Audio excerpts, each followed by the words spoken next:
Hi guys, welcome to my channel again. I am Kavya.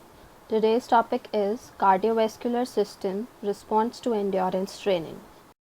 Cardiovascular system is a transport system of the body.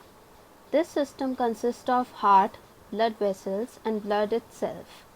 Heart is a pumping organ which pumps the blood so that it can reach to each and every cell and tissue in the body.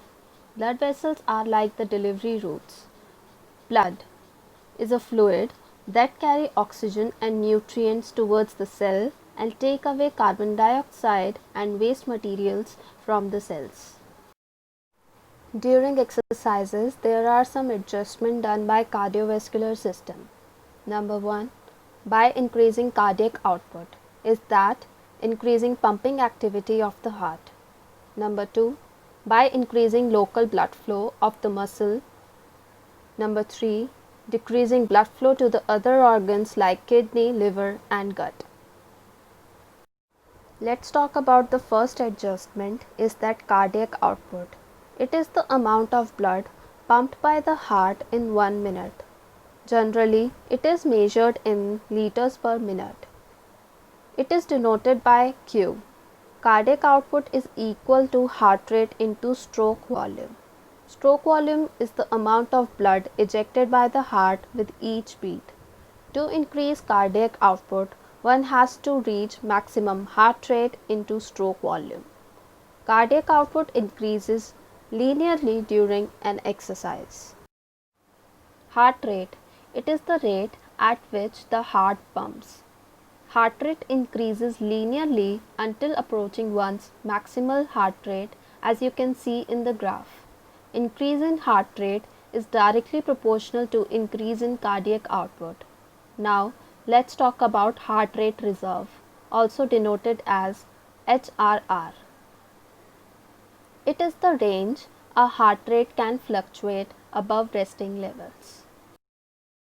Next component is stroke volume. Increase in stroke volume will also contribute to increase cardiac output during exercises.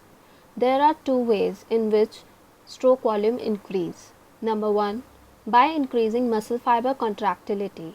This increase is due to increase in sympathetic nerve activity and epinephrine hormone.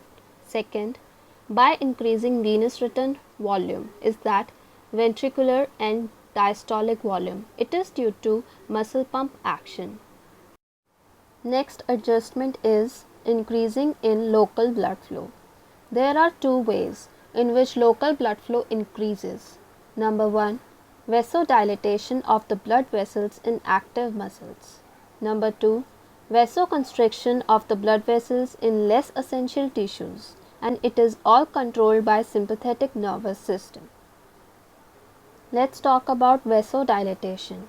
When the smooth muscle surrounding blood vessels relaxes during exercises, in doing so, the blood vessels can now expand and open up to allow greater blood flow to the working muscles.